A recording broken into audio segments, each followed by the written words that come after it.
ସମସ୍ତ ଚାଷୀ ଭାଇମାନଙ୍କୁ ପୁଣି ଥରେ ଆମ ଗାଁ ଚାଷୀ ୟୁଟ୍ୟୁବ୍ ଚ୍ୟାନେଲ୍‌କୁ ସ୍ୱାଗତ। ଆଉ ଆମେ ତ ଆପଣଙ୍କ ଲାଗି ବହୁତ କିଛି କିସମ ଆଣୁଛୁଁ ବହୁତ ଟାଇମ୍‌ରେ, ହେଲେ ଆଜି ଗୋଟେ ଉନ୍ନତ ଧରଣର କିସମଟେ ଆଣିଛୁଁ ଯେନ୍ଟାକି ଆପଣ 145ରୁ 150 ଦିନ ଭିତରେ ଅମଲ କରିପାରିବେ। ଆଉ ଇ ଧାନର ବିଶେଷ ଗୁଣ ହେଲା ଏଇଟା ଯେ ଏଇଟା ପ୍ରବଳରୁ ଅତି ପ୍ରବଳ ପିଲ୍ ଦେବାରେ ଏଇଟା ସକ୍ଷମ ଅଛି। ସଠିକ୍ ମାତ୍ରାରେ ଯଦି ଆପଣ ସାର ଖତର ବ୍ୟବହାର କରିବେ ବୋଲେ ଏଇଟା ପ୍ରଚୁର ମାତ୍ରାରେ ଆପଣଙ୍କୁ ଲାଭବାନ କରିପାରବା। ସେଥିର୍ଲାଗି ଆସୁନ୍ ଆଜି ଇ ଧାନ ବିଷୟରେ ଆର ବି କିଛି ବିଶେଷ ଗୁଣ ରହିଅଛି ଯେନ୍ଟାକି ଆପଣଙ୍କୁ ଅତି ଲାଭ ଦେଇପାରବା। ଆସୁନ୍ ସେ ବିଷୟରେ ଆମେ ଆଜି ଟିକିନିକି କରି ସବୁ ବୁଝମା, ସବୁ ଜାନମା। ସମସ୍ତ ଚାଷୀ ଭାଇମାନଙ୍କୁ ମୋର୍ ତରଫରୁ ସ୍ୱାଗତ। ଆସୁନ୍ ଯେନ୍ଟାକି କହିଲେ ଆଜି ଗୋଟେ ଟପିକ୍ଟେ ଯେନ୍ ରଖିଛନ୍, ଗୋଟେ 145ରୁ 150 ଦିନ ଭିତରେ ଅଧିକା ଅମଲ ଦେଉଥିବା ଆଉ ଅଧିକା ପିଲ୍ ଦେଉଥିବା ସେ ଭଳିଆ ଧାନଟେ ଆଜି ଆମେ ଆଲୋଚନା କର୍ମା, ଯେନ୍ଟାକି ତାର୍ ନାଁ ରହୁଛେ ଆମର ଅଗ୍ରଜା ସିଡ୍ସର ଗଙ୍ଗା। ଆପଣମାନେ ତ ବହୁତ ସାରା କମ୍ପାନୀ ଶୁନିଛନ୍ ଯେନ୍ଟାକି ଧାନ ବିହନ ବାହାର କରୁଛନ୍, ଆରୁ ଅନେକ ଗୁଡ଼ିଏ କମ୍ପାନୀ ଅନେକ ଗୁଡ଼ିଏ ଧାନ ତ ବାହାରୁଛେ, ଯେନ୍ଟାକି ସବୁ ଚାଷୀ ଭାଇମାନେ ସବୁବେଳେ ନୂଆ ନୂଆ ଟେକ୍ନିକ୍ରେ ନୂଆ ନୂଆ ଧାନମାନେ ବ୍ୟବହାର କରୁଛନ୍। ଅଗ୍ରଜା ସିଡ୍ସ ଗୋଟେ ନମ୍ବର 1 କମ୍ପାନୀ ଯେନ୍ଟାକି ସବୁବେଳେ ନୂଆ ନୂଆ ଭେରାଇଟି ଆଣିଛେ, ଦମଦାର ଭେରାଇଟି ଆଣିଛେ, ଯେନ୍ଟାକି ଚାଷୀ ଭାଇମାନଙ୍କୁ ପ୍ରଚୁର ମାତ୍ରାରେ ସକ୍ସେସ୍ କରିଛେ। ଯେନ୍ ଜାଗାରେ କି ବହୁତ ସାରା କମ୍ ଅମଲ ହେଉଥିଲା ସେ ଜାଗାରେ ଯେନ୍ ବହୁତ ଅଧିକା ଅମଲ କରିପାରିଛେ। ଇ 145ରୁ 150 ଦିନ ଭିତରେ ଯେତେ ବି ବିହନ ଅଛେ, କେତେଟା ବିହନ ତ ବହୁତ ସାରା ଅମଲ ବି ଦେଉଛେ, କେତେଟା ମାନେ ପିଲ୍ ବି ନେଇ ଦେବାର୍। ଯେନ୍ ଗଛ ପିଲ୍ ଦେଲା ସେ ଗଛ ଖେଣ ବି ନେଇ ଆଇବାର୍, ଯେନ୍ ଗଛ ପିଲ୍ ନି ଦେଲା ସେ ଗଛ ବହୁତ ସାରା ଖେଣ ହଉଛେ। କିନ୍ତୁ ଆଜି ଆମେ ଯେନ୍ ଧାନ ବିଷୟରେ ଆଲୋଚନା କର୍ମା ଯେନ୍ଟାକି ଗଙ୍ଗା ଧାନ, ସେ ପିଲ୍ ବି ଦେବା ଆର୍ ଆପଣଙ୍କୁ ଅମଲ ବି ଅଧିକା ଦେବା, ଯାହାର ଫଳରେ କି ଗୋଟେ ଚାଷୀ ଭାଇକେ ଦୁଇ ଆଡ଼ୁ ଲାଭ ହେଇପାରବା। ଗଙ୍ଗା ଧାନରେ ତାର ଏତେ ଗୋଟେ କ୍ୱାଲିଟି ଯେ ଯଦି ଆମେ ପିଲ୍କେ ଦେଖ୍ମା ତ ଗୁଟା ପ୍ରତି 25ରୁ 30ଟା ପିଲ୍ ତକ୍ ଦେଇପାରବା।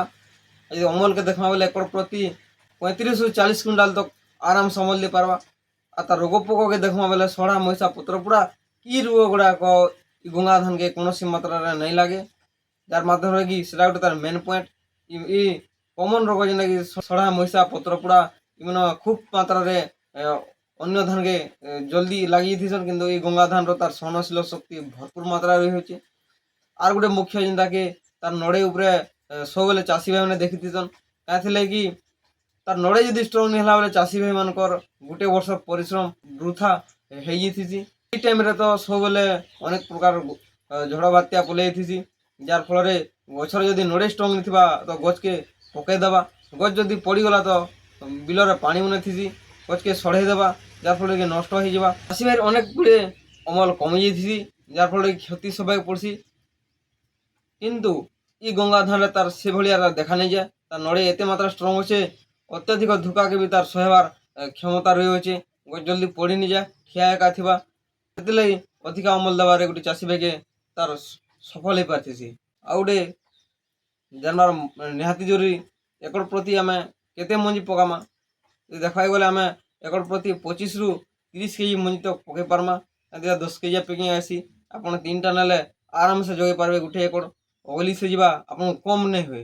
ଆଉ ଗୋଟେ ମୁଖ୍ୟ ଜିନିଷ ଯେନ୍ଟା ହେଲା କି ଯେନ୍ ଦୁକାନରୁ ବି ଆପଣ ଚାଷୀ ଭାଇମାନେ ମଞ୍ଜିଟା କିଣୁଛନ୍, ତ ନିହାତି ଭାବରେ ଆପଣ ଆଣିକିରି କିଛି ମଞ୍ଜି କାଢ଼ିକିରି ପହିଲା ଗଜା କରୁନ୍, ତାପରେ ହିଁ ପଲ୍ହାଟା ପକଉନ୍, ଯାର ମାଧ୍ୟମରେ ଆପଣଙ୍କୁ କୌଣସି ମାତ୍ରାରେ କ୍ଷତି ସହବାକେ ନାଇଁ ପଡ଼େ।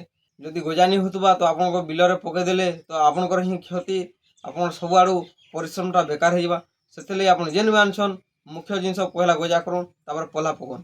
ଇ ଗଙ୍ଗା ଧାନ ବିଷୟ ଯଦି ନାଇଁ ଜାଣ୍ବା ତ ନିହାତି ଭିଡ଼ିଓରେ ଜାଣିଥିବେ, ଆଉ ଯଦି ନାଇଁ କର୍ବା ତ ଇ ଗଙ୍ଗା ଧାନ କରୁନ୍, ନିହାତି ଭାବରେ ଆପଣ ଲାଭବାନ ହେବେ।